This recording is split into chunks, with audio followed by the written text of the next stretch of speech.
বাস time পর্যন্ত শুনে নেন। আমি এখানে মায়ের ভালোবাসা বলতে চাইবো, ইসলাম ধর্মের ভালোবাসা বলতে চাইবো, আর নিজের বেটির ভালোবাসা বলতে চাইবো। এ বাবারা ভাইরা, সোনার মদিনাতে ৬০ হিজরির ঘটনা, শাবান মাসের ৪ তারিখে বাবা রাতের বেলাতে আমার নবীর নাতি হুসাইন ইবনে আলী রাদিয়াল্লাহু তাআলা আনহু সোনার মদিনা ছেড়ে মক্কা চলে যাবে, আর এটাই হবে চিরবিদায়। আর মদিনাতে হুসাইন ফিরে আসবেন না। বাবারা ভাইরা, মা বোনেরা গো, রাতের বেলাতে নিজের বাড়িতে বোন সাইয়্যেদা জাইনাবকে বলে আমার ইমাম হুসেন বললেন, বোন তুমি সবাইকে তৈরি করো, সোনার মদিনা ছেড়ে আজকেই আমরা ভোর বেলাতে চলে যাব মক্কার পথে, মক্কাতে গিয়ে থাকবো, আর সোনার মদিনাতে রইব না। বোনকে পাঠিয়ে দিলেন বাড়িতে, বোন সবাইকে তৈরি করতে লাগলেন বাবা। আর আমার হুসাইন কি করলেন জানেন গো?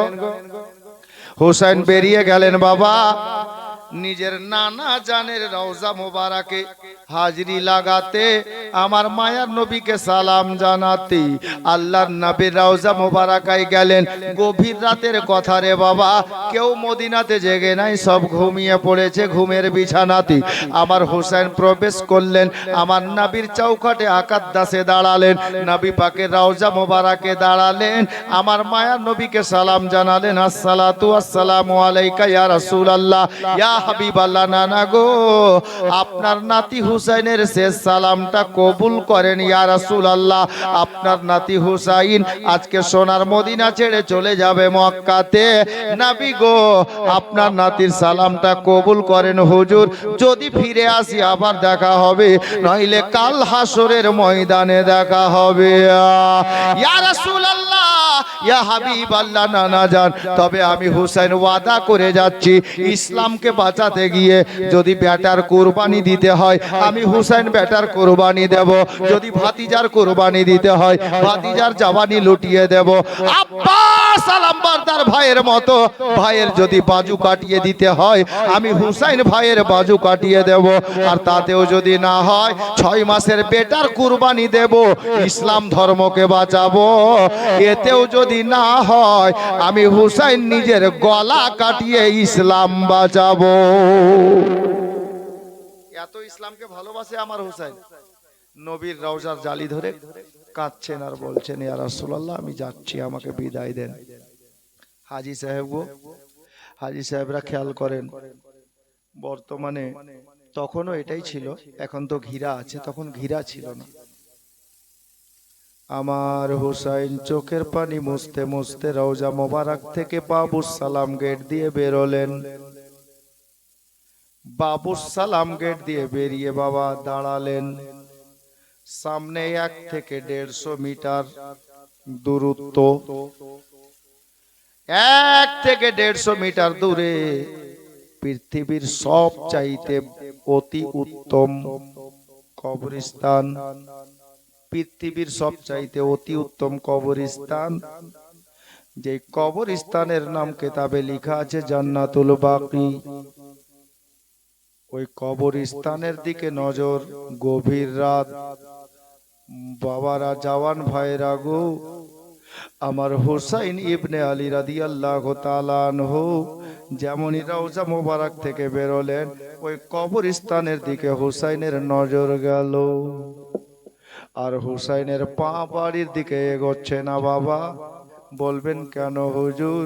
এই জন্য এগোচ্ছে না বাড়ির দিকে, ওই কবরস্থানের কবর শরীফ গুলো হুসাইনের নজরে। কার কবর আছে জানেন বাবা? ওই কবরস্থানে আমার হুসাইনের খালু জান হযরতে ওসমানে গনি রাদিয়াল্লাহু তাআলা আনহুর কবর শরীফ আছে। আমার ইমাম হুসাইন দেখতে পাচ্ছেন খালু জানের কবর, নবীর সাহাবীদের কবর, নিজের ছোট ভাই বোনের কবর, নিজের বড় দাদা ইমাম হাসানের কবর, আর সব থেকে বড় কথা হলো ওই কবরস্থানে জান্নাত রানী মা ফাতেমার কবর। হুসাইনের মায়ের কবর হুসাইনের নজরে পড়ে গেল বাবা। আর বাড়িতে না গিয়ে আবার হুসাইন ইবনে আলী আকপা দুপা করতে করতে বাবারা গো ওই কবরস্থানের মধ্যে প্রবেশ করলেন। ভাইয়ের কবর বোনের কবর জিয়ারত করলেন, নানীদের কবর জিয়ারত করলেন। আল্লাহু আকবার কবীরা। আবার হুসাইন ইবনে আলী রাদিয়াল্লাহু তাআলা আনহু আর নিজের খালু জানের কবর জিয়ারত করলেন।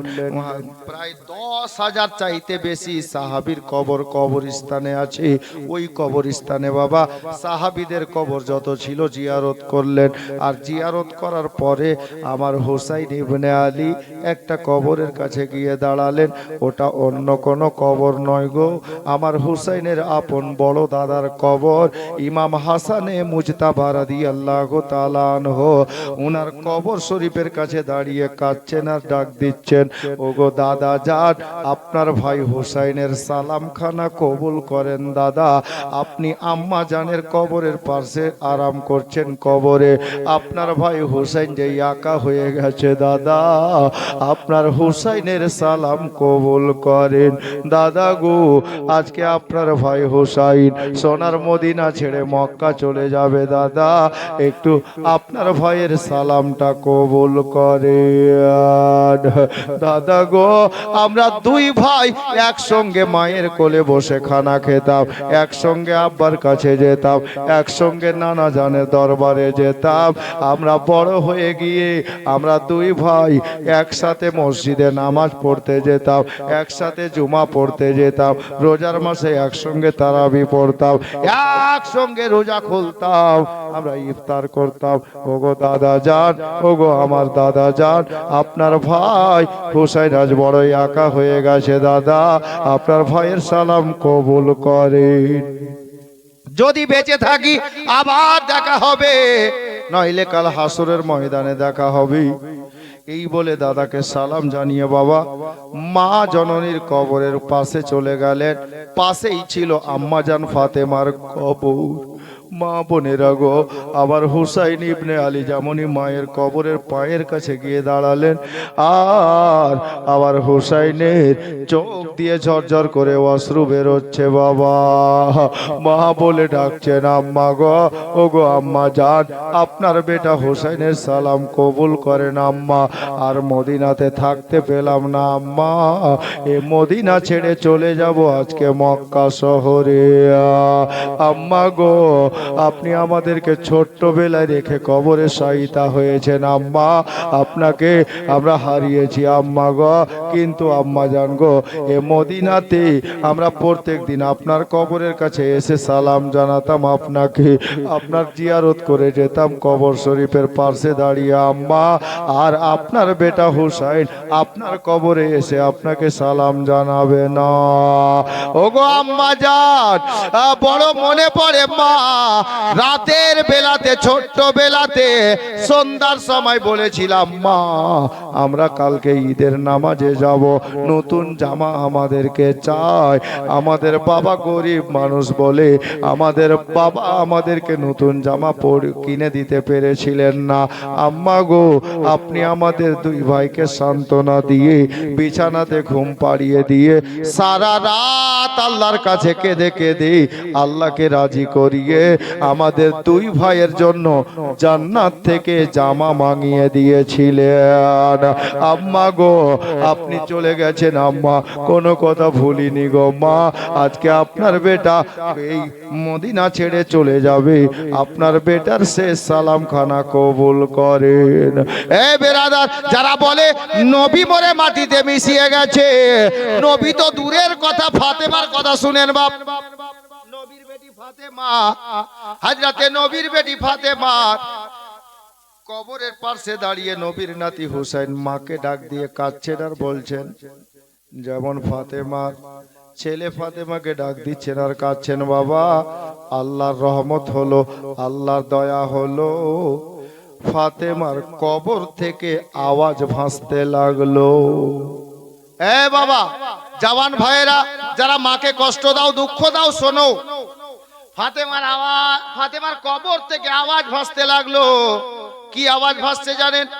বলে এ বেটা হুসাইন, কাঁদিস না বেটা, কাঁদিস না, আমি তোর মা কবরে স্থির থাকতে পারি না। কাঁদিস না রে বেটা, যা বেটা যা, আমি তোর মা তোরে কথা দিলাম রে বেটা, যেই দিন কারবালাতে তুমি যুদ্ধ করবে রে বেটা, আমি তোমার মা কারবালায় যুদ্ধ দেখতে আসবো বেটা। তবে একা আসবো না, আমি তোমার বাবা শেরে খোদা হযরতে মাওলা আলীকে সাথে নেব, আর আমার বাবা দ্বীনের নবী মুস্তাফাকে সাথে নিয়ে আমরা কারবালাতে তোমার যুদ্ধ দেখতে যাব বেটা। এখন আর কাঁদিও না। তবে বেটা রে, সেই দিন দেখবো রে বেটা, তুমি আমার আব্বার ইসলাম ধর্মকে বেশি ভালোবাসবে না তোমার 6 মাসের বেটা আলী আসগরকে বেশি ভালোবাসবে, সেই দিন দেখবো রে বেটা। যাও বেটা যাও, আমার আব্বার ইসলাম ধর্মকে তুমি বেশি ভালোবাসবে না তোমার জওয়ান ভাতিজা ইমামে কাসিমের জওয়ানিকে বেশি ভালোবাসবে। যাও বেটা যাও, এখন আর কাঁদিও না। তবে বেটা রে, কারবালাতে যে জায়গাতে তুমি শহীদ হবে রে বেটা, আমি তোমার মা আশুরার রাতে আসবো রে, ওই জায়গাটুকু নিজের হাতে ঝাড়ু দিয়ে আসবো বেটা। আর কাঁদিও না বেটা, যাও রে যাও। এই কথা বলে বাবা যেমনই হুসাইন ইবনে আলী আম্মাকে সালাম জানিয়ে কবরের কাছ থেকে বিদায় নিলেন বাবা, আর যেমনই বাড়ির দরজায় গিয়ে প্রবেশ করবেন, এ মা বোনেরা গো, আল্লাহু আকবার কবিরা, আমার হুসাইন বাড়ির দরজাতে পা রেখেছেন, বারান্দার উপরে একটা খাট রাখা আছে বাবা, আর খাটের মধ্যে আল্লাহু আকবার কবিরা 11 বছরের একটা ফুলের মতো বেটি, জিনার নাম কিতাবের পাতায় সুগরা খাতুন। সুগরা খাতুন আব্বা বলে ডাক দিলেন। আব্বা। হযরতে হুসাইন বাড়িতে পা রেখেছেন, ভোরবেলা টাইম বাপ, আব্বা বলে যেমন ডাক দিয়েছেন, আমার সুগরা খাতুনের ডাকে সাড়া দিলেন। মা বলো কি খবর? বলে আব্বা কাছে আসুন। সুগরার শরীরে অনেক জ্বর আছে বাবা, উঠে বসতে পারেন না, এত জ্বর আছে ওনার শরীরে। হযরতে ইমাম হোসেন বেটির মাথার কাছে গিয়ে বসলেন। আম্মা গো কি বলবে? আম্মা বলো বেটি। আমার হুজুর হুসাইন পাককে সুগরা খাতুন বললেন, আব্বা কোথাও যাবেন নাকি আপনারা গো? বলে বেটি কেন রে? বলে আব্বা গো, সন্ধ্যা রাত থেকে দেখছি আমাদের বাড়িতে আমার মা, নিজের মা, চাচি আম্মা, ফুফু আম্মা, নিজের ভাই, ফুফাতো ভাই, চাচাতো ভাই, নিজের বোন, চাচাতো বোন, সবাই নিজে নিজের কাপড় চোপড় গুছিয়ে নিয়েছে, ব্যাডিং পত্র গুছিয়ে নিয়েছে আব্বা, কিন্তু আমাকে কেউ কেন কিছু বলে না, আমাকে তৈরি করছে না। আব্বা কোথায় যাবেন গো? বলে বেটি রে, আমরা সোনার মদিনা থেকে চলে যাব মক্কাতে, আর মদিনাতে থাকবো না। আমার সুগরা বলছেন আব্বা আমাকে কি নিয়ে যাবেন না গো? আব্বা আমার হুসাইন বলছেন বেটি রে, তোমার শরীরে অনেক জ্বর আছে, মা তোমাকে তোমার আব্বা নিয়ে যাবে না। এ মা বোনেরা গো, আমার হুসাইন যেমনই কথা বলেছেন বাবা, হযরতে সুগরা খাতুনের চোখে পানি এসেছে। আব্বা গো, আপনি সবাইকে নিয়ে চলে যাবেন আব্বা, আমি মদিনা শহরে একা কার কাছে থাকবো আব্বা? আমি কাকে আব্বা বলে ডাকবো গো? আমাকে মা বলে কে ডাক দেবি? আমাকে বেটি বলে কপালে চুমা কে দেবে? আব্বা গো, আপনি দয়া করে এটা করিয়েন না আব্বা। বলে বেটি রে, তোমার শরীরে অনেক জ্বর লেগে আছে বেটি, তোমাকে নিয়ে যাওয়া যাবে না রে মা। আমার সুগরা খাতুন বললেন আব্বা তাহলে একটা কাজ করো আব্বা। কি কাজ রে বেটি? বলে আব্বা গো, সবাইকে যেতে দেন আব্বা, আপনি আমার আব্বা আমার কাছে থাকেন। আপনি থাকেন আব্বা, সবাইকে যেতে দেন, আপনি থাকেন। আমার হুসাইন বললেন বেটি, তোর বাবা হলো এই কাফেলার সর্দার, ড্রাইভার যদি না থাকে, সর্দার যদি না থাকে, তাহলে কাফেলা দেখে শুনে নিয়ে যাবে কে? ড্রাইভার না থাকলে গাড়ি চালাবে কে? আমার হুসাইন ইবনে আলী রাদিয়াল্লাহু তাআলা আনহু বললেন, বেটি সুগরা রে, এ সুগরা শোন রে বেটি শোন, আমি তোমার আব্বা চলে গেলাম, তোমার কাছ থেকে চলে যাচ্ছি বেটি, তবে মদিনাতে আমি কাবারও কাবা রেখে যাচ্ছি রে, আমার মায়ার নবীর রওজা রেখে গেলাম। এ সুগরা, যখন আব্বা বলে মনে পড়ে যাবে রে, এ বেটি সুগরা শোনো রে, আব্বার কথা বারবার মনে পড়বে রে বেটি। আব্বা আব্বা বলে যখন মনে পড়ে যাবে, তখন তুমি আস্তে আস্তে করে আমার মায়ার নবীর রওজাতে যাবে, আমার নবীকে সালাম জানাবে। আল্লাহ পাক নবীর ওসিলাতে তোমার দিলের মধ্যে শান্তি দিয়ে দেবেন, তোমার দিল শান্তি হবে। তুমি একটু নবীর দরবারে যেও।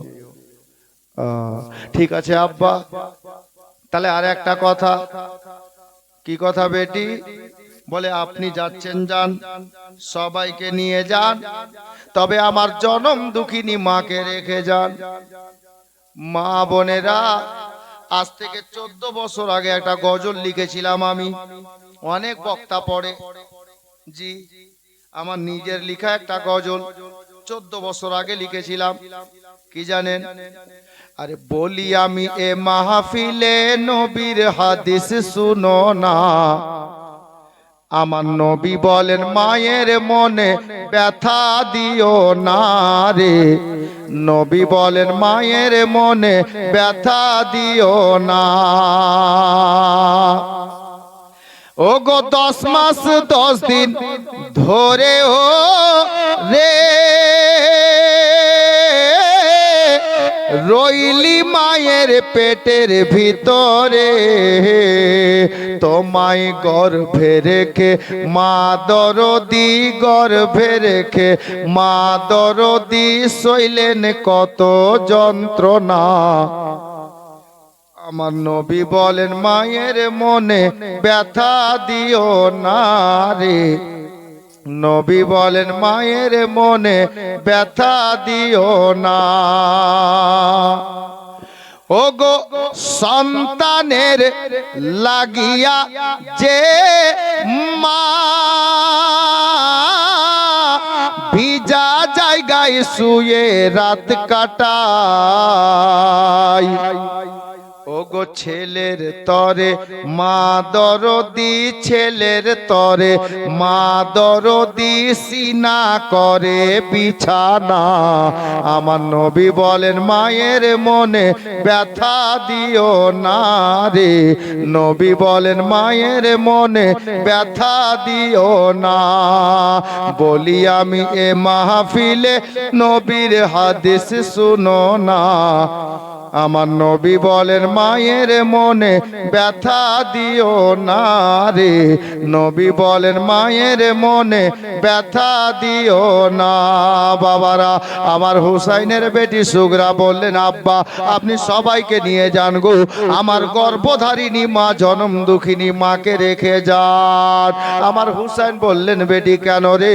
বলে আব্বা গো, আপনারা চলে যাওয়ার পরে যদি আমার অসুখটা বেড়ে যায়, আমি উঠে বসতে না পারি, আমাকে এক পেলা পানিকে পান করাবে, আমাকে ওষুধ পরীকে খাওয়াবে। আব্বা গো, আপনি দয়া করে আমার জননীকে রেখে যান। হুসাইন বললেন বেটি রে, তোমার মাকে রেখে যাওয়া যাবে না রে বেটি। কেন গো আব্বা? বলে তোমার মায়ের কোলে তোমার একটা ছোট্ট ভাই আছে রে, যার নাম আলী আসগার, যদি তোমার মাকে রেখে যায়, তোমার ভাইকে আমি কি খাওয়াবো রে? তোমার ভাই দুনিয়ার খাবার খায় না, মায়ের স্তন পান করে, মায়ের দুধ পান করে। তোমার ভাই তোমার মায়ের কোলে আছে, তোমার মাকে রেখে গেলে তোমার ভাইকে আমি কি খাওয়াবো? বেটি রে, তোমার মাকে আমি রেখে যেতে পারলাম না, তবে বেটি শোনো, আল্লাহু আকবার কবীরা। আমার হুসাইন বলছেন বেটি সুগরা রে, এ মদিনা থেকে তোমার মাকে তোমার বাবা নিজের সাথে নিয়ে যাচ্ছে মক্কাতে, আর ওই দেখো কবরস্থান দেখতে পাওয়া যাচ্ছে রে বেটি। সারা জগতের মানুষ যখন ফাতেমা নামটা বলে, ফাতেমা বলার আগে মা শব্দটা লাগিয়ে ডাকে, মা ফাতেমাকে আমি তোমার মাকে আমার সঙ্গে নিয়ে গেলাম রে বেটি, আর আমি আমার মা জান্নাত রানী ফাতেমাকে তোমার নিকটে এ মদিনার জান্নাতুল বাকি কবরস্থানে রেখে গেলাম বেটি, তুমি দয়া করে আর তোমার মাকে রাখতে বলিও না। ঠিক আছে আব্বা যান, আর বলবো না। আব্বা এটা শেষ কথা বলো। কি রে বেটি বল। বলে আব্বা, আমার আম্মার কোলে যে আমার ছোট ভাই আলী আসগার আছেন, অল্প কিছুদিন বয়স হলো, আমার ওই ছোট্ট ভাইটাকে আমাকে দিয়ে যান আব্বা। বলে কেন রে মা? বলে আব্বা গো, আপনি আমার আব্বা চলে যাচ্ছেন, মা চলে যাবে, দাদা চলে যাচ্ছে, বোন চলে যাচ্ছে, চাচি আম্মা ফুফু আম্মা সবাই চলে যাচ্ছে, আমার চাচা আব্বা সালাম বারদারও চলে যাচ্ছেন। আব্বা গো, আপনারা সবাই যখন চলে যাবেন আমি একা হয়ে যাব। ওগো আব্বা যান, আমার ছোট ভাই আলী আসগারকে দিয়ে যান, আমি ছোট ভাইকে কোলে করে মদিনার গলি গলিতে ঘুরে টাইমটাও কেটে যাবে। আমার ভাই কাঁদলে মদিনার গলি গলিতে ঘুরবো, আমার ভাইকে নিয়ে নবীর রওজাতে যাব।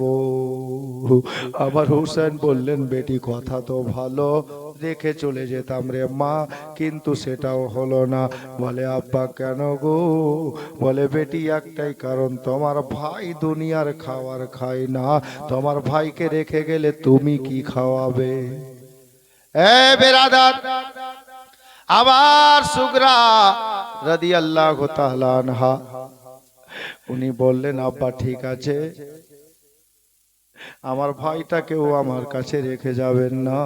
আমার হোসেন বললেন, বেটি রে, আমি তোমার ছোট ভাইকে নিজের সঙ্গে নিয়ে গেলাম মদিনা থেকে মক্কাতে, আর আমার ছোট ভাইকে কবরে রেখে গেলাম জান্নাতুল বাকি কবরস্থানে, আর ভাইকে রাখতে বলিও না বেটি। আমার সুগরা বললেন, আব্বা ঠিক আছে যান। আল্লাহু আকবার কবিরা। বাবারা, ভাইরা, মা বোনেরা গো, আমার সুগরা খাতুন দেখলেন বাবা চলে যাবেন, আব্বাকে বললেন, আব্বা গো, আপনি আমাকে কার কাছে রেখে যাচ্ছেন আব্বা? এক নম্বরে হুসেন বললেন, বেটি রে, আমি তোমাকে আল্লাহর ওয়াস্তে মদিনাতে রেখে যাচ্ছি বেটি, আল্লাহ পাক সহায় আছেন। আর দ্বিতীয় নম্বরে রাইটার লিখেছেন কেতাবের পাতাতে, আমার নবী পাকের একজন স্ত্রী, আমাদের মমিন মমিনাতের আম্মা জান হুসাইন পাকের একজন নানি হবেন বাবা, যিনার নাম হযরতে আম্মা জান উম্মে সালমা রাদিয়াল্লাহু তাআলা আনহা। উনি মদিনাতে বা হায়াত বেঁচে ছিলেন। ডাক দিয়ে নানি জানকে ডাকলেন, বাড়িতে আসলেন ভোরের বেলাতে হুসাইনের নানি, আর আমার হুসাইন নানি জানের দিকে লক্ষ্য করে বললেন, নানি গো, ওগো নানি জান, আপনার নাতি হুসাইন আজকে মদিনা ছেড়ে দিচ্ছে নানি, জানি না কবে দেখা হবে, না এটাই শেষ দেখা, আল্লাহ ভালো জানেন। তবে নানি গো, আমার প্রাণ প্রিয় বেটিটাকে অসুস্থতার কারণে আমি বাবা এই সোনার মদিনাতে সুগরাকে রেখে যাচ্ছি।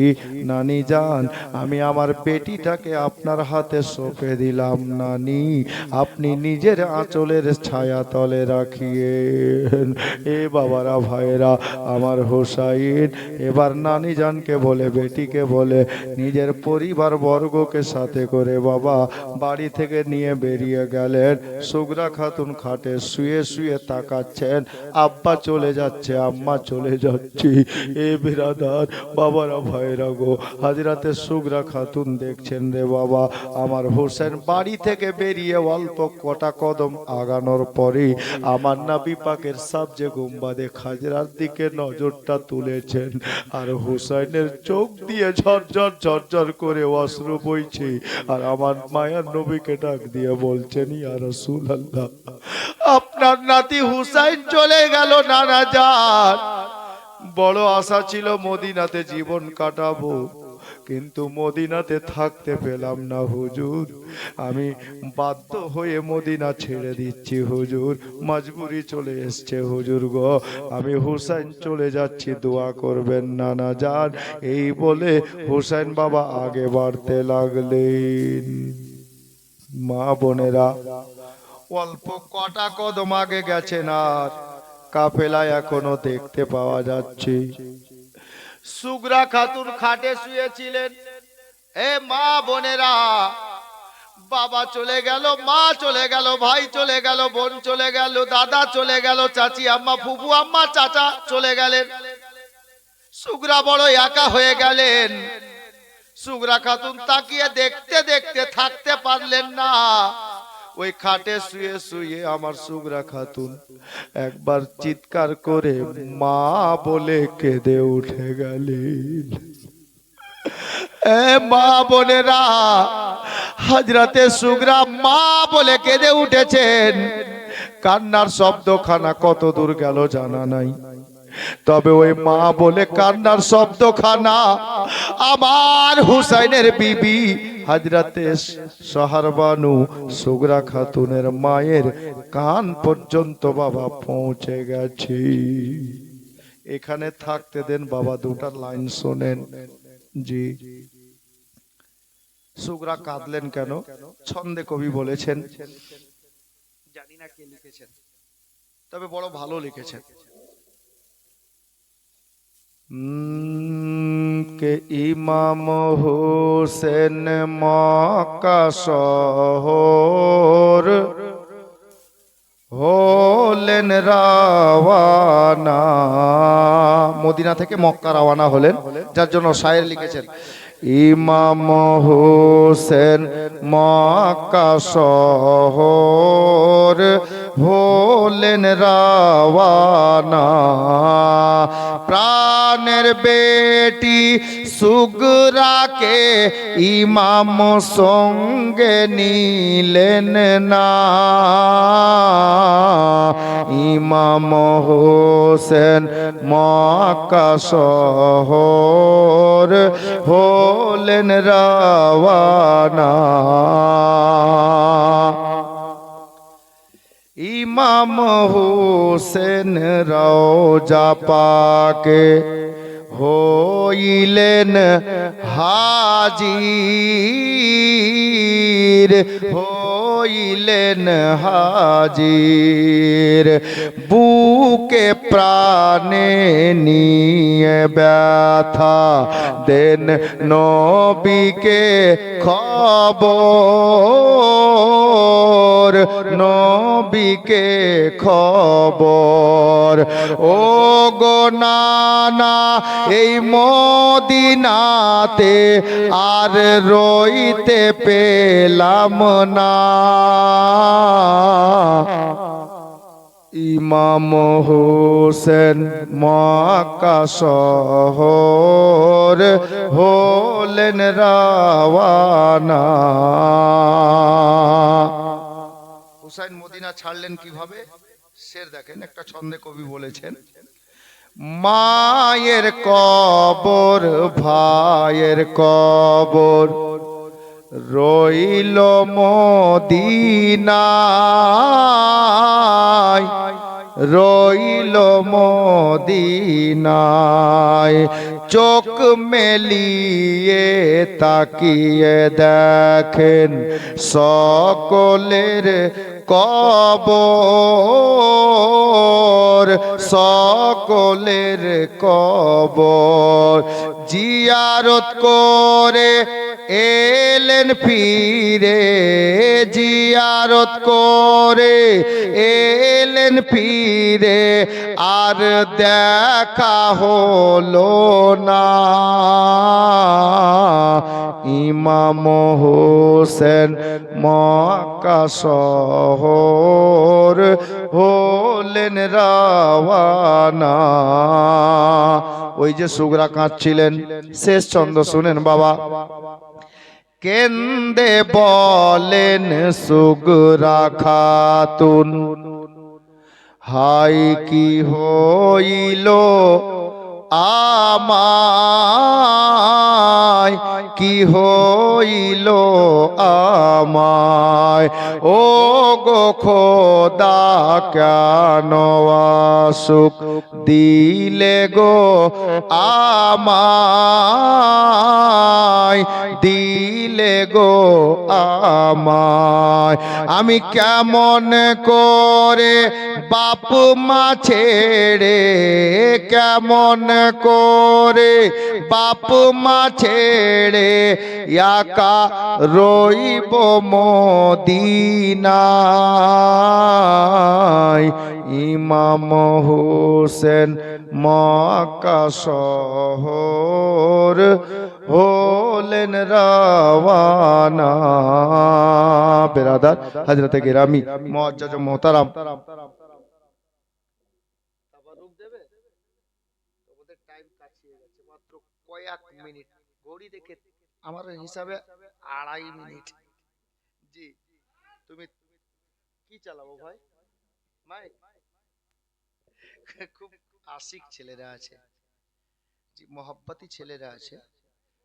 আমার হুসাইন ইবনে আলী, এমনিতে 10 মিনিট কেটে যাবে, তুমি নিয়ে এসো, 10 মিনিট এমনিতে কেটে যাবে। কার আসলে ওয়েদারও এরকম হয়ে গেল, কিছু করার নেই, আল্লাহর হুকুম। আপনার আমার তো কিছু করার নেই বাপ, জি, এটা আল্লাহর হুকুম। মুআজ্জাজ ও মোহতারাম হযরতে গিরামি হুসাইন ইবনে আলী রাদিয়াল্লাহু তাআলা আনহুর স্ত্রীর কানে কিন্তু মা বলে কান্না শব্দটা গেছে, এখানে বলছিলাম তাই না? আহা হা, আমার মা বোনদেরকে শেষ শিক্ষা দিচ্ছি, শুনেন, জীবনী শুনে এগুলো পয়েন্ট গুলো শিখতে হবে। আমাদের মা বোনদের মধ্যে কিছু মা বোন আছে, সামনে ঈদ আসবে, কিছু মায়ের স্বামী গরিব হয়, অনেক মানুষ গরিব আছে। আর ঈদের শপিং করতে করতে, বাজার করতে করতে ছেলের নাও, মেয়ের নাও, জামাইয়ের নাও, বেটির নাও, নাতির নাও, পোতার নাও নিচ্ছি কিনা আমরা, নিতে নিতে দেখা গেল ব্যালেন্স শেষ, হয় না, টাকা শেষ। তো বিউটির বাপ রাতের বেলা বিউটির মাকে বলছে, বিউটির মা এটা দুঃখ করিস না রে বিবি। বলে কি? বলে দেখ এবার টাকা পয়সা শর্ট আছে, ছেলে মেয়ের সামান কেনাকাটাতে টাকা শেষ হয়ে গেছে, তোর শাড়িটা এবার কিনতে পারলাম না, তোমারটা কিনতে পারলাম না, আগামী কুরবানিতে আল্লাহ যদি বাঁচিয়ে রাখে তোমাকে ভালো শাড়ি কিনে দেব। তো মা কি বলছে বিউটির মা জানেন? কখন দাও জি তুমি? 14 বছর হলো বিয়া হওয়া, সব তো বাপের বাড়ি থেকে আই নাই পড়ি, তুমি কখন দাও? খালা হাসির কথা না। যে মা বোন এরকম বলেন, আমি বলবো আল্লাহ আল্লাহ আপনার প্রতি নারাজ হয়ে যাবেন। স্বামীর মনে কষ্ট দিয়ে দিলেন, স্বামী আপনাকে বুঝিয়ে নিচ্ছিল, অর্ধাঙ্গিনী আপনি বিবি, স্বামী বুঝিয়ে নিচ্ছিলেন যে টাকা কম আছে বলে তোমাকে দিতে পারলাম না, আগামী কুরবানিতে আল্লাহ হায়াতে রাখলে দেব। আচ্ছা বলেন তো মা, যেই মেয়েটা বলে সব দিন বাপের বাড়ি থেকে আয়না পড়ি, 14 বছরে আপনার বাবার বাড়ি থেকে হয়তো না হয় প্রতি বছর একটা করে শাড়ি পেয়েছেন, 14টা শাড়ি থেকে 14 বছর কাটবে চাচা? অসম্ভব। স্বামীর কাছ থেকে আপনি যতগুলো শাড়ি, যতগুলো আর অন্যান্য কাপড় নিয়েছেন, বলেন স্বামীর নাফরমানি করলেন কিনা? আল্লাহর নবী তাজদারে মদিনা সাল্লাল্লাহু তাআলা আলাইহি ওয়াসাল্লাম বলেন, হে পৃথিবীর নারীরা শোনো, যদি আল্লাহ ছাড়া পৃথিবীতে দ্বিতীয় কাউকে সাজদা করা জায়েজ হতো, তাহলে প্রতিটা স্ত্রীকে বলতাম নিজের স্বামীর পায়ে সাজদা করো, কিন্তু জায়েজ নাই। এত মর্যাদা স্বামীর। খালা মা বোনেরা গো, আমি বলতে চাইছি মা ফাতেমার বৌমার কাছ থেকে একটু শিক্ষা নেন। হযরতে হুসাইনের স্ত্রীর কানে বেটির মা বলে কান্না শব্দটা পৌঁছেছে। হযরতে সাইয়্যিদানা হুসাইনের বিবি পথ চলতে চলতে আগে গেলেন, পিছন থেকে স্বামীকে ডাক দিলেন না, জি, আগে বাড়লেন, একটু তাড়াতাড়ি গিয়ে হুজুরকে বলছেন, হুজুর একটু দাঁড়ান, হুজুর একটু দাঁড়ান। নিজের স্বামীকে, এই বিউটির মা কথা বলিস না খালা, হ্যালো, সিঙ্গাড়াতে আলু কি করে গেল? এরা শুনবে না, মাছ বিক্রি করতে লাগলো চাচা। হ্যাঁ খালা কথা বলিয়েন না, আমি দুনিয়াবি গল্প বলি না, আপনাদের ভালোর জন্য বলছি। এটা শিক্ষা যদি নিয়ে নিতে পারেন, কসম খোদার, খোদা রাজি হয়ে যাবেন। বড় দামি কথা আছে, শুনেন। জীবনী শুনেছেন, কিন্তু আমি কোন বক্তার নকল করে বুঝাই না বা বলি না, নিজের আন্দাজ যেটুকু আল্লাহ দিয়েছেন। জি, খালারা হুসাইনের বিবি আগে বাড়লেন, হুজুরকে বললেন, হুজুর একটু দাঁড়াবেন। কি হলো রে? বলে দুটা কথা বলি। দাঁড়িয়ে গেলেন। হুসাইন বলছেন, বিবি মাত্র কয়েক মিনিট হলো বাড়ি থেকে বেরোনো, মদিনা থেকে মক্কার রাস্তার দূরত্ব 4 থেকে 450 কিলোমিটার। এত লম্বা সফর করে আমাদেরকে যেতে হবে, আর বাড়ি ছাড়া মাত্র তোমার দরকার পড়ে গেল। কি হলো? বাড়িতে কিছু ভুলে এসছো? বলে না। শাড়ি লাগবে? বলে না।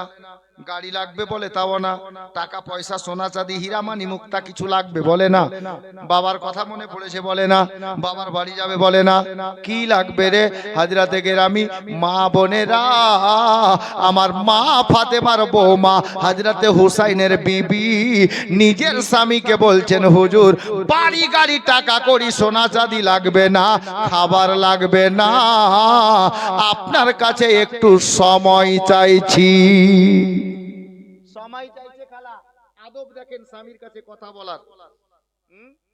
আর আমাদের মা বোনদের স্বামী, আমাদের চাচারা দাদারা যদি বলে পিঙ্কির মা আজকে যেও না শপিং করতে, বলছে তোমার কথাতে নাকি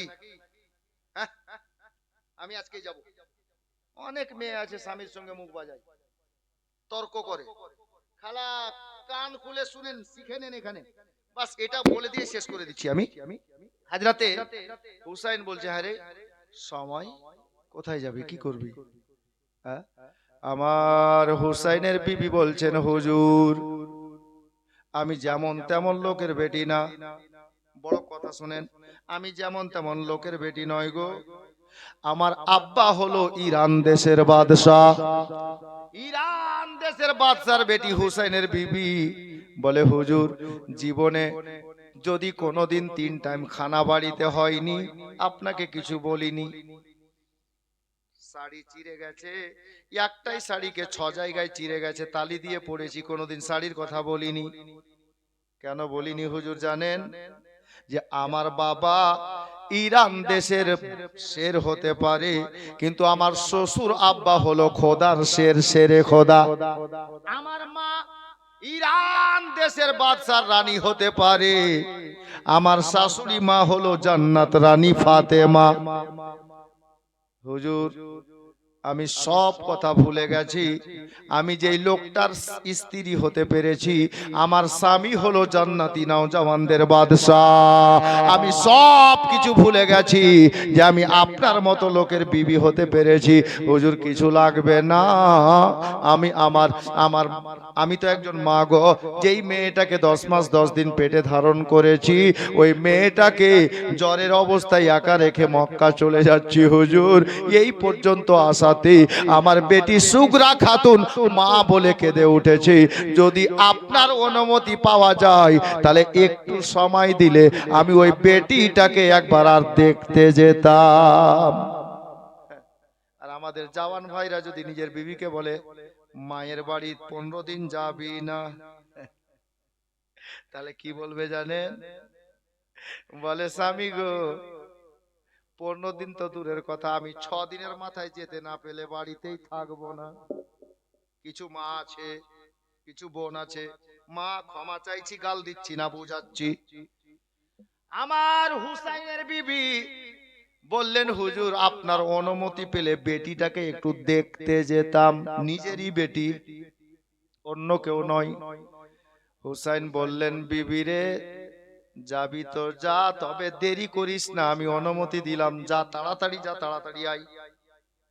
হুসাইন পাক যেমন যেতে বলেছেন কাফেলা দাঁড়িয়ে গেল, হুসাইনের বিবি বাড়ির দিকে ঘুরেছেন, 2-4 কদম গেছেন, আমার হুসাইন বলছেন বিবি দাঁড়া। আমাদের বিবিদের মতো বিবি হলে তো কাম খারাপ ছিল বাপ। যেমন দাঁড়াতে বলেছেন বিবি দাঁড়িয়ে গেলেন, মনে মনে ভাবছেন আল্লাহ আর হয়তো বেটিকে দেখা হলো না, কারণ হুজুর যেতে বলে আবার দাঁড় করিয়ে দিলেন না, আর মনে হয় হলো না। কিন্তু তা না রে বাবা, আমার হুসেন বললেন বিবি রে একটা কাজ করো, কোলে যে বাচ্চা নিয়ে আছো, বাচ্চা কোলে নিয়ে তাড়াতাড়ি যাওয়া যাবে না, তাড়াতাড়ি আসা যাবে না, বাচ্চাটাকে আমাকে দিয়ে দাও, আর যাও তুমি একা তাড়াতাড়ি যাও, বেটিকে দেখে বেটির মায়াতে আবার থেকে যেও না রে বিবি, তাড়াতাড়ি করে ফিরে এসো, আবার আমরা মক্কার দিকে চলবো। এই বলে হযরতে হুসাইনের বিবি হযরতে শহর বানু বাবা নিজের মেয়েকে দেখতে চলে গেলেন। এখন যারা মাকে ভালোবাসো না, যারা মায়ের পাওয়ার জানো না, তাদেরকে এটা শিক্ষা দিতে চাইছি। মায়ের পাওয়ার দেখেন বাবা, হযরতে সুগরার মা সুগরার কাছে ফিরে আসলেন, যেমনই সুগরার কাছে এসেছেন, সুগরা জ্বরের অবস্থায় শুয়েছিলেন বাবা, নিজের বেটির নিকটে এসে উনার মা নিজের হাত খানাকে সুগরার চেহারাতে যেমন লাগিয়েছে, রাবি লিখেছেন কেতাবের পাতাতে, মায়ের হাত লেগে যাওয়াতে সুগরা খাতুনের শরীরে যতটা জ্বর ছিল বাবা, মায়ের হাত লাগাতে অর্ধেকটা জ্বর আল্লাহ ভালো করে দিলেন। মায়ের হাতের পাওয়ার দেখলেন ভাই? যারা মাকে ভালোবাসো না শুনো, মায়ের হাত লাগলো চেহারাতে বাচ্চার, অর্ধেকটা জ্বর ভালো হয়ে গেল। আপনি ফিরিয়ে আমাকে প্রশ্ন করবেন, মাওলানা আমাদের মা তো আমাদের পাশে বসে থাকে, একবার না 6 বার হাত লাগায়, তো জ্বর কমে না কেন? প্রশ্ন হবে কিনা? জ্বর কমবে কেমন? হুসাইনের বিবি জীবনে বেপর্দায় যায়নি, আর আপনার মা জীবনে পর্দা করেনি। হুসাইনের বিবি নামাজ ছাড়েনি, আপনার মা নামাজ পড়েনি। হুসাইনের বিবি কোরআন পড়া বন্ধ করে না, আর আপনার মা কোরআন পড়তে জানেন, কোরআন খুলেন না। কি করে হাতে বরকত হবে? মা পর্দা করেন, কোরআন পড়েন, নামাজ পড়েন, দেখবেন আপনার হাতের পাওয়ার আল্লাহ পাক সুগরার মায়ের হাতের পাওয়ারের মতো বানিয়ে দেবেন। মাও ওরকম হওয়া দরকার আছে না? হাজরাতে গিরামি হাজরাতে সুগরা খাতুনের মা আসলেন, সুগরার সঙ্গে কথা বললেন। সুগরা বললেন, আম্মা আপনি এসেছেন তো থেকে জানার যেন না। তো সুগরার মা বলছে, না বেটি এটা করা যাবে না, কারণ তোমার আব্বা দাঁড়িয়ে আছে। আমি জীবনে যা নামাজ রোজা হজ জাকাত করেছি না, যদি তোমার বাবা আমার প্রতি নারাজ হয়ে যায় তো আমার সব বেকার হয়ে যাবে। বেটি তোমার আব্বার মনে দুঃখ দেওয়া যাবে না, আমি শুধু অর্ডার নিয়ে আসলাম তোমাকে দেখতে। মা আমার জ্বর যে কমে গেছে, আপনি নিয়ে চলুন। উঠিয়ে বসালেন, পিছন থেকে হাতটা টানলেন, তো সুগরা বসে থাকতে পারছেন না, মনে হচ্ছে উল্টে পড়ে যাবেন খাটে। হাজরাতে সুগরা খাতুনকে বললেন, বেটি তুমি যাওয়ার অবস্থায় নেই, কারণ উঠে বসিয়েই যদি তোমাকে নিয়ে যাই, ঘোড়াতে বসিয়েই নিয়ে যাই, তো তুমি বসে থাকতে পারবে না। আর রাস্তার মধ্যে পাহাড় পর্বত জঙ্গল খাল বিলের মধ্যে দিয়ে রাস্তা, এত দূর রাস্তা, মাঝখানে গিয়ে যদি তোমার শরীরটা বেশি খারাপ হয়ে যায়, তো ওই জঙ্গলে কোন ডাক্তার, কোন হাকিম, কোন কবিরাজকে পাওয়া যাবে মা? তার থেকে বরঞ্চ এটাই ভালো হবে, তোমার আব্বা তো বলেছেন, তোমাকেও বলেছেন যে আমরা মদিনা থেকে মক্কায় যাওয়ার পর 2-1 সপ্তাহ পর সুযোগ সুবিধা বুঝে তোমার দাদা আলী আকবরকে ঘোড়া নিয়ে মদিনা পাঠাবেন। যদি সুযোগ পেয়ে যায় তোমার আব্বা, তোমার জ্বরটা ভালো হবে, তুমি তোমার দাদার সঙ্গে ঘোড়ায় বসে মদিনায় চলে আসবে। এখন থাকো মা, আমাকে যেতে দাও। এই বলে আমার হুসাইনের বিবি সুগরাকে পানি পান করিয়ে দিয়ে বিছানায় রেখে এসে ইমাম হোসেনের কাফেলার সঙ্গী হয়ে গেলেন। কাফেলা চলতে চলতে মদিনা ছেড়ে মক্কা চলে গেল। এই ঘটনাটা ঘটেছিল মদিনাতে শাবান মাসের 4 তারিখ।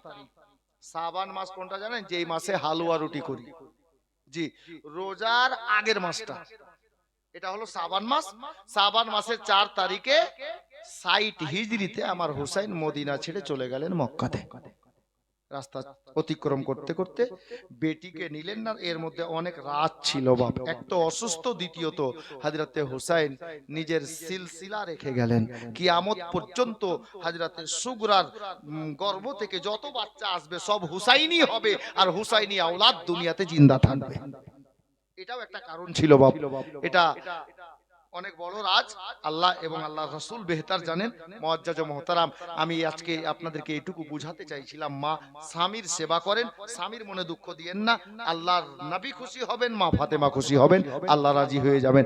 আপনাদেরকে বলতে চাইছিলাম, ইসলামকে কত ভালোবাসলেন আমার হুসাইন, ইসলামের জন্য গলা কাটিয়ে দিলেন, বেটার কুরবানি দিলেন, নিজের দিওয়ানার কুরবানি দিলেন, ভাতিজার জাওয়ানি লুটিয়ে দিলেন, নিজের প্রতিটা রক্ত বিন্দু বিন্দু আল্লাহর ইসলাম ধর্মের খাতিরে দান করে দিলেন, আল্লাহর রাস্তায় লুটিয়ে দিলেন। নিজের জওয়ান বেটা, নিজের জওয়ান ভাতিজার জাওয়ানি লুটিয়ে দিলেন। আব্বাস আলমবারদারের মতো ভাইয়ের বাজু কাটিয়ে দিলেন। বাবা, ভাইয়েরা, মা বোনেরা, আর একটি জিনিস বুঝাতে চাইছিলাম, শেষ পয়েন্টটা, যারা মাকে ভালোবাসো না, মাকে ভালোবাসো। মা যদি ধার্মিকা হয়, মায়ের হাতের দুয়ার বরকতে, মায়ের হাতের পাওয়ারে আপনার অসুখ আল্লাহ দূর করে দেবেন। কিন্তু মাদেরকে বলবো, মা ওই মতো হওয়া দরকার আছে বাপ। যাই হোক, আর আগে নিয়ে যাচ্ছি না, আমি মাইক ছাড়তে ছাড়তে দুটি লাইন, দুটি ছন্দ বলে দিয়ে মাইক ছাড়ছি বাপ। ছেলেদের নাত গজল খুব পছন্দ, আমাকে আগেই ফোনে বলেছিলেন। জি, কে হৃদয়ের মাঝে একটাই বাসনা, যাব আমি সোনার মদিনা, হৃদয়ের মাঝে একটাই বাসনা, যাব আমি সোনার মদিনা, যাব আমি সোনার মদিনা। আমরা নবীর পাগল দিওয়ানা, আমরা নবীর পাগল দিওয়ানা, যাব মোরা সোনার মদিনা, যাব মোরা সোনার মদিনা। আপ ছন্দ শুনুন, দুটা লাইন আছে বাস বলে দিয়ে কেম। আশা আছে, নবীর দিওয়ানা বলছে আশা আছে মদিনা যাব, আশা আছে সম্বল নাই, নাই যে আমার সফিনা। আশা আছে মদিনা যাব, সম্বল মানে অবস্থা, টাকা পয়সা নেই যে মদিনা যাব, সাফিনা মানে নৌকা, সাফিনা মানে নৌকা, আমার নৌকাও নাই যে আরব সাগর পাড়ি দিয়ে দেব। তাই কবি বুঝাতে চাইছেন, বলতে চাইছেন, দিলের তামান্না প্রকাশ করছেন। আহা, আশা আছে সম্বল নেই, নেই যে আমার সফিনা, নেই যে আমার সফিনা। থাকতো যদি দুইটি ডানা, থাকতো যদি দুইটি ডানা, তো উড়িয়া যেতাম সোনার মদিনা, উড়িয়া যেতাম সোনার মদিনা। শেষ ছন্দ শুনেন, আল্লাহর কাছে নবীর দিওয়ানা চাইছে কি জানেন? মরণ দিও গো মদিনার মাটিতে, ইয়া ইলাহি রাব্বানা। আল্লাহর কাছে চাইছে, মদিনাতে মরাটা সবার কিসমতে জুটে না বাপ জি। মরণ দিও গো মদিনার মাটিতে, ইয়া ইলাহি রাব্বানা, ইয়া ইলাহি রাব্বানা। মুখেতে দরুদার সালামের নজরানা, মুখেতে দরুদার সালামের নজরানা, পৌঁছে দেব আমি সোনার মদিনা, পৌঁছে দেব আমি সোনার মদিনা। হৃদয়ের মাঝে একটাই বাসনা, যাব আমি সোনার মদিনা। আমরা সবাই নবীর দিওয়ানা, যাব মোরা সোনার মদিনা, যাব মোরা সোনার মদিনা। সাল্লাল্লাহু তাআলা আলাইহি ওয়াসাল্লাম আয়াতে কারিমা তেলাওয়াত করেছিলাম। মুহাম্মাদুর রাসূলুল্লাহ সাল্লাল্লাহু তাআলা আলাইহি ওয়াসাল্লাম, আল্লাহ বলেন মুহাম্মদ সাল্লাল্লাহু আলাইহি ওয়াসাল্লাম আমার প্রিয়তম রাসূল আছেন। যেই নবীকে আল্লাহ প্রিয়তম রাসূল বলে ডাক দিয়েছেন,